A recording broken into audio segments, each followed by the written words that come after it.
नमस्कार विद्यार्थी मित्रांनो, स्कॉलरशिप आणि बरंच काही या आपल्या यूट्यूब चॅनलमध्ये तुम्हा सर्वांचं पुन्हा एकदा मनापासून स्वागत। आज आपण इयत्ता तिसरीसाठी भूमितीचा एक घटक सुरू करत आहोत, कारण इयत्ता तिसरीच्या मुलांना भूमितीची पहिल्यांदाच ओळख होत असते। तर त्यावर आधारित आपल्याला मंथनच्या परीक्षेमध्ये किंवा प्रज्ञाशोध परीक्षेमध्ये कशा प्रकारचे प्रश्न येतात हे आपण पाहणार आहोत। तर आज आपण त्रिकोण म्हणजे काय, त्रिकोणाचे वेगवेगळे प्रकार आणि त्याचे प्रश्न अभ्यासूया। तर चॅनलला सबस्क्राइब करा, कारण अभ्यासाचे असे छान छान व्हिडिओ तुम्हाला आपल्या चॅनलवर पाहायला मिळतील। चला तर मग आजच्या व्हिडिओला सुरुवात करूया। आज आपण त्रिकोण आणि त्रिकोणाचे प्रकार याचा अभ्यास करणार आहोत। तर पहा, हा आपल्याला दिसतोय तो त्रिकोण। त्रिकोण म्हणजे तिन्ही बाजूंनी बंदिस्त असणारी आकृती। तर पहा, मग त्रिकोणाच्या बाबतीत आपल्याला लक्षात काय काय ठेवायचे की त्रिकोणाला 3 शिरोबिंदू असतात। शिरोबिंदू म्हणजे हे जे टोक आहेत यांना शिरोबिंदू म्हणतात। 1 2 3 त्रिकोणाला किती शिरोबिंदू असतात?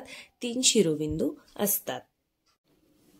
यानंतर त्रिकोणाला 3 बाजू असतात। पहा, ही एक बाजू, ही दुसरी आणि ही तिसरी। 1 2 3 3 बाजू। त्रिकोणाला 3 शिरोबिंदू, या 3 बाजू आणि त्रिकोणाला 3 कोन असतात। कोन म्हणजे या 2 बाजू मिळून जो इथे कोपऱ्यात तयार होतो याला कोन म्हणतात। म्हणजे हा एक कोन, हा एक कोन आणि हा तिसरा कोन, असे त्रिकोणाला 3 बाजू, 3 शिरोबिंदू आणि 3 कोन असतात।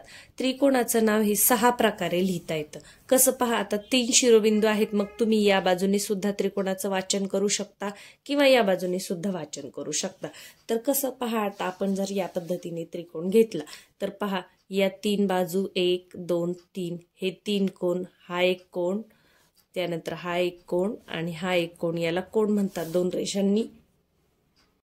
आणि त्रिकोणाचं नाव हे 6 प्रकारे लिहिता येतं। कसं पहा, तुम्ही इथून जर सुरुवात केली तर त्रिकोण अ ब क आणि त्रिकोण अ क ब असं सुद्धा लिहिता येतं। इथून सुरुवात केली तर त्रिकोण ब क अ, त्रिकोण ब अ क, किंवा या बाजूने जर सुरुवात केली तर त्रिकोण क ब अ किंवा त्रिकोण क अ ब। तर अशा 3 शिरोबिंदूवरून आपण इकडून एकदा असं 2 वेळा, इकडून एकदा असं 4 वेळा आणि इकडून एकदा असं 4 आणि 2 6 वेळा, म्हणजे 6 प्रकारे आपण त्रिकोणाचं वाचन हे करू शकतो। तर लक्षात ठेवा, त्रिकोणाचं वाचन किंवा त्रिकोणाचं नाव आपल्याला किती प्रकारे लिहिता येतं? तर 6 प्रकारे लिहिता येतं। आता आपण त्रिकोणाचे प्रकार समजून घेऊया। तर पहा, त्रिकोणाचे 3 प्रकार असतात, तर ते आपण एक एक समजून घेऊया। पहिला जो प्रकार आहे तो आहे समभुज त्रिकोण। पहा, हा दिसतोय तो समभुज। सम म्हणजे समान, भुज म्हणजे बाजू, भुजा, समान बाजू असणारा, समान भुजा असणारा जो त्रिकोण आहे, म्हणजे या सर्वांची लांबी एकसारखी असणारा हा त्रिकोण आहे, म्हणून याला समभुज त्रिकोण असे म्हणतात। पहा, ज्या त्रिकोणाच्या 3 बाजू समान लांबीच्या असतात त्या त्रिकोणाला समभुज त्रिकोण असे म्हणतात। आणि ओळखायला अगदी सोपं असतं। पहा, इथे 1 1 1 अशी खूण दिसते, तिन्ही बाजूंवर एकसारखी एकच खूण आहे, म्हणजे या खुणेचा अर्थ असा आहे की या त्रिकोणाच्या 3ही बाजू समान आहेत।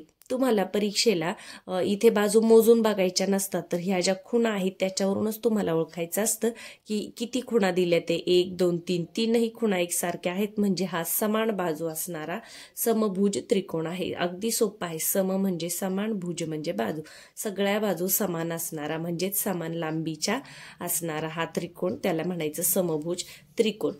पुढचा जो प्रकार आहे तो आहे समद्विभुज त्रिकोण। आता सम म्हणजे समान, द्वि म्हणजे 2 आणि भुज म्हणजे बाजू, 2 बाजू समान असणारा त्रिकोण। किती? 2 बाजू समान असणारा त्रिकोण, त्याला म्हणायचं समद्विभुज त्रिकोण। मग हा ओळखायचा कसा? पहा, आता समद्विभुजची आकृती इथे नाही दिलेली, पण या बाजूला एक समद्विभुज त्रिकोण आहे। इथे पहा, हा त्रिकोण पहा, याच्या एका बाजूला ही एकच रेषा आहे आणि इथे मात्र 1 2 1 2 2 रेषा आहेत, म्हणजे या 2 रेषा दिल्यात, म्हणजे या 2 बाजू समान आहेत, तर याला काय म्हणायचं? समद्विभुज त्रिकोण। पहा, समभुज म्हणजे सगळ्या बाजू समान असणारा, समद्विभुज म्हणजे 2 बाजू समान असणारा, आणि ते या चिन्हांवरून तुम्हाला लगेचच ओळखू येतं। या 2 बाजू समान आहे, ही मात्र वेगळी आहे, म्हणून इथं एकच रेष दिलेली आहे। आणि तिसरा जो प्रकार आहे तो आहे विषमभुज त्रिकोण. आता पहा, विषम म्हणजे समान नसणारा, सम म्हटलं की समान असणारा, विषम म्हणजे समान नसणारा, विषमभुज म्हणजे सगळ्या बाजू म्हणजे कोणतीही बाजू सारखी नाही, वेगवेगळ्या तिन्ही बाजू वेगवेगळ्या आहेत असा त्रिकोण, त्याला म्हणायचं विषमभुज त्रिकोण.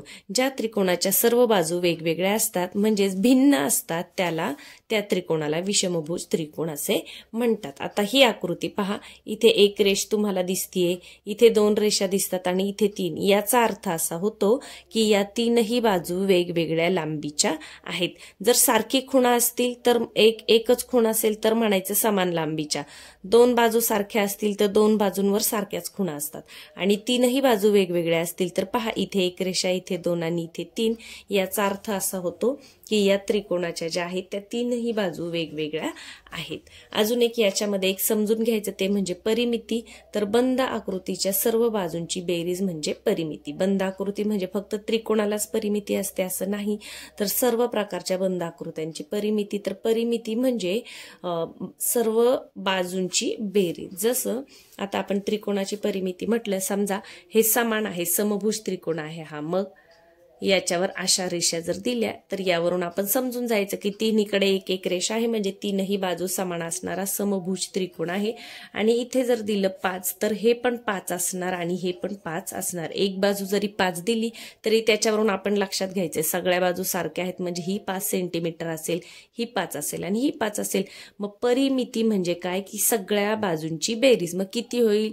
1 2 3 5 त्रिक 15 किंवा 5 1 5 5 2 10 5 त्रिक 15. तर या त्रिकोणाची परिमिती किती येईल? 15 सेंटीमीटर. सेंटीमीटर मध्ये दिली असेल तर सेंटीमीटर, मीटर मध्ये दिली असेल तर मीटर.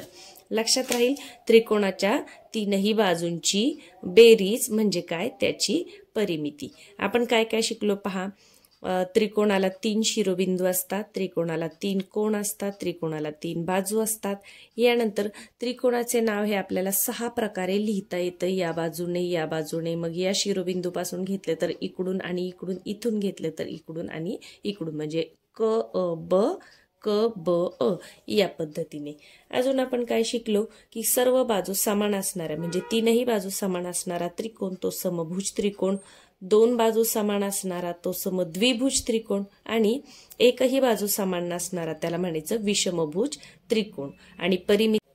आणि त्रिकोणाची परिमिती म्हणजे त्रिकोणाच्या तीनही बाजूंची बेरीज, त्याला म्हणायचं परिमिती. आता याच्यावर आपण जो स्वाध्याय आहे खाली व्यवसाय आहे तो सोडूयात. पहा, पहिला प्रश्न आहे त्रिकोणाला किती कोण असतात? आपण पाहिले आताच त्रिकोण म्हटल्यावर नावातच आहे त्रि म्हणजे 3, कोण म्हणजे कोण. 3 कोण असतात. कुठे आहे? पर्याय क्रमांक 3 हे आहे तुमचं उत्तर.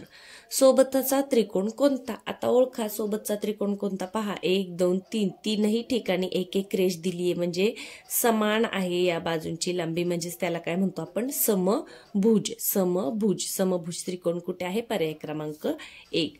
पुढे पहा, त्रिकोणाला किती बाजू असतात? हे सोपं आहे, 3 बाजू असतात. 3 बाजू समान असणाऱ्या त्रिकोणाला काय म्हणतात? आपण आताच पाहिलं समभुज त्रिकोण. पर्याय क्रमांक 2. 2 बाजू समान असणाऱ्या त्रिकोणाला 2 म्हणजे समद्विभुज त्रिकोण. 2 बाजू समान असणारा समद्विभुज त्रिकोण. पर्याय क्रमांक 1 चा गोल तुम्ही तिथे रंगवायचा आहे. 3 बाजू असणाऱ्या बंद आकृतीला काय म्हणतात? त्रिकोण म्हणतात. चौकोन, चौरस, आयत म्हणत नाहीत. कोणत्याही त्रिकोणाचे नाव जास्तीत जास्त किती प्रकारे लिहिता येते? तर किती? 6 प्रकारे लिहिता येते. सोबतच्या आकृतीतील त्रिकोणाच्या शिरोबिंदूंची एकूण संख्या किती? आता इथे किती त्रिकोण दिसतात आपल्याला? 2 त्रिकोण दिसतात. शिरोबिंदू म्हणजे हे जे पॉइंट आहेत याला आपण शिरोबिंदू म्हणतो. मग 1 2 3 4 5. आता जरी तो 2 त्रिकोण आहेत पण त्यांचा हा जो एक शिरोबिंदू आहे तो सामायिक आहे म्हणजे दोन्हीत मिळून एकच आहे, तर हा 2 वेळा मोजायचा नाही. म्हणजे हा एक त्रिकोण आहे पहा आणि हा एक त्रिकोण आहे, म्हणून काही जण काय करतील 1 2 3 आणि पुन्हा याच्यामध्ये पण मोजतील 4 5 6. तर तसं करायचं नाही. इथे पहा दुसरा पर्याय आहे 6. तर हा शिरोबिंदू जो आहे तो सामायिक आहे, कॉमन आहे, मग तो एकदाच मोजा. 1 2 3 4 5. किती आहे शिरोबिंदू? 5. पर्याय क्रमांक 3 हे आहे तुमचं उत्तर. आता पहा, सोबतच्या आकृतीत तयार होणारे एकूण त्रिकोण किती. तर त्रिकोण मोजण्यासाठी किंवा पुढे जाऊन चौरस मोजण्यासाठी, आयत मोजण्यासाठी भरपूर प्रश्न असतात. तर आपण आता शिकून घेऊया. पहा, याच्या बदले त्रिकोणाचं 1 2 3 काही विद्यार्थी असे करतील 1 2 3, तर तसं करायचं नाही. तर या पद्धतीने पहा, मी इथे हातानेच कच्चं काढून घेतले. अशी आकृती आली की काय करायचं, इथे क्रमांक द्यायचे, नंबर द्यायचे 1 2 3 आणि 4 आणि या सगळ्यांची बेरीज करायची. तेवढे त्रिकोण तयार होतात. पहा, 4 आणि 3 7, 7 आणि 2 9, 9 आणि 1 10 किंवा 4 आणि 3 7, 7 आणि 3 10. किती त्रिकोण तयार होतील इथे, 10. पण काहींना जर समजलं नाही तर 1 2 3 4 एवढे 4 असं उत्तर बरेचसे विद्यार्थी लिहितील. तर त्रिकोण कसा मोजायचा, या पद्धतीने आलं की नंबर द्यायचे आणि त्या सर्वांची बेरीज करायची. 4 आणि 3 7, 7 आणि 3 10. तर हे कसे होतात पहा, हा एक हा एक हा एक हा एक. त्यानंतर इकडची बाजू जर तुम्ही सोडून दिली तर मग हा मिळून हा मोठा झाला एक त्रिकोण. त्यानंतर पहा, इकडचं सोडून दिले तर हा झाला, इकडचं सोडून दिले तर हा झाला. या पद्धतीने हे त्रिकोण असतात आणि मोठा एक बाहेरचा. तर आपल्याला जास्त विचार करायचा नाही, या पद्धतीने नंबर द्यायचे आणि इथे 10 लिहून टाकायचं. समजा तुम्हाला जर अशी आकृती आली की सोबतच्या आकृतीतील त्रिकोण मोजा. पहा, या पद्धतीने जर आकृती आली तरी पण तसंच करायचं. याला नंबर द्या 1 2 आणि 3.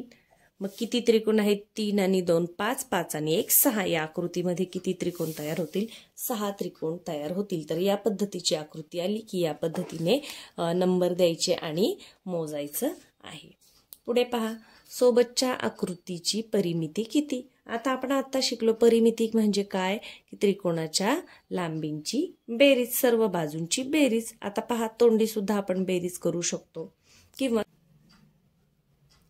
पहा, 6 आणि 5 11, 11 आणि 8 किती 19. जिथे आपल्याला कच्चं काम करायची गरज नाही, तोंडीच बेरीज येते, तिथे कच्चं काम करण्यामध्ये वेळ घालू नका. अशा पद्धतीने जेव्हा तुमचा चांगला सराव होतो तेव्हा मग परीक्षेला तुम्हाला सगळे प्रश्न कव्हर होतात आणि मार्कही चांगले पडतात. तर पहा, 19 कुठे आहे, पर्याय क्रमांक 2.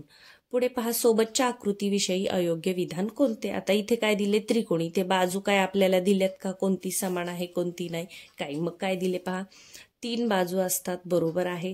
3 शिरोबिंदू असतात, बरोबर आहे. आपल्याला विचारले काय, अयोग्य विधान विचारले. सर्व कोण काटकोन असतात. आता सर्व कोण त्रिकोणाचे कधीच काटकोन नसतात. एक तुम्हाला प्रकार सांगायचा राहिला इथे, काटकोन त्रिकोण. तर तो कसा असतो पहा, 90 अंशाचा जो त्रिकोण असतो, एक कोण 90 अंशाचा असतो, त्याला काटकोन त्रिकोण म्हणतात. तर हा आहे काटकोन त्रिकोण आणि इथे या पद्धतीची खूण असते, अशी चौकटीची खूण असते. तर अशी खूण असली की तो 90 अंशाचा त्रिकोण असतो, म्हणजे त्याला काय म्हणायचं, काटकोन त्रिकोण. तर काटकोन असला ना की ही खूण असते, एवढं लक्षात ठेवायचं. तर पहा, सर्व कोण काटकोन असतात का नाही, सगळे कोण 90 अंशाचे होऊ शकत नाहीत. त्रिकोणाचे नाव 2 प्रकारे लिहिता येते. आपण आताच पाहिले, त्रिकोणाचे नाव आपल्याला 6 प्रकारे लिहिता येते. मग अयोग्य विधान कोणतं आहे, क आणि ड. क आणि ड कुठे आहे, क आणि ड. पहा, पर्याय क्रमांक 4 हे आहे तुमचं उत्तर. पुढे पाहूया, खालीलपैकी समभुज त्रिकोण कोणता आहे. समभुज म्हणजे 3ही बाजू समान. पहा, हा 2 बाजू समान म्हणजे हा समद्विभुज आहे. हा विषमभुज आहे, हा समद्विभुज आहे. इथे 2 बाजू समान आहेत, इथे 3ही बाजू वेगवेगळ्या आहेत. आणि इथे पहा 1 2 3 3ही बाजू सारख्या आहेत, म्हणजे समभुज त्रिकोण हा आहे. तर फक्त ब कुठे लिहिले, पर्याय क्रमांक 4. यानंतर खालीलपैकी कोणत्या आकृतीत त्रिकोणांची संख्या सर्वाधिक आहे. आता पहा, हे तर आपण शिकलोय मोजायला. हा कसा मोजायचा, 1 2 3 4 आणि हा जो बाहेरचा आहे तो 5. कसं मोजलं पहा, हा त्रिकोण कसा मोजला पहा, 1 2 3 4 आणि हा बाहेरचा मोठा जो आहे तो 5. मग इथे 5 तयार होतात. इथे पहा, 1 नंबर दिला आणि 2 नंबर दिला, 2 आणि 1 3च तयार होतील. इथे पहा, 1 2 3 3 आणि 2 5 आणि 1 6 होतील. आणि इथे जास्त रेषा आहे, म्हणजे इथे सगळ्यात जास्त तयार होणार आहे. 1 2 3 4 जो मी आता काढून दाखवला होता तोच हा त्रिकोण आहे. पहा, 4 आहे तर 4 नंबर द्या आणि 4 आणि 3 7 आणि 3 10 म्हणजे सर्वात जास्त त्रिकोणांची संख्या कुठे आहे तर ड मध्ये आहे. तर फक्त ड आहे का पर्याय आहे पहा, फक्त ड योग्य पर्याय क्रमांक 1. तर या पद्धतीने त्रिकोणाचे तुम्हाला या पद्धतीचे प्रश्न येतात आणि सगळे प्रश्न खूप सोपे असतात. यामध्ये अवघड असं काहीच नाहीये. फक्त चिन्ह व्यवस्थित पाहायची आहेत, मोजताना त्रिकोण व्यवस्थित मोजायचे आहेत आणि जिथे शक्य आहे तिथे तोंडीच पटापट उत्तर काढायचे आहेत, म्हणजे तुमचा सराव त्या पद्धतीने जास्तीत जास्त होतो. चला तर मग आजच्या व्हिडिओला लाईक करून घ्या आणि चॅनलवर नवीन असाल तर सबस्क्राईब करा, तुमच्या मित्रमैत्रिणींना शेअर करा. उद्याच्या व्हिडिओमध्ये आपण चौकोन व चौकोनाचे प्रकार शिकणार आहोत.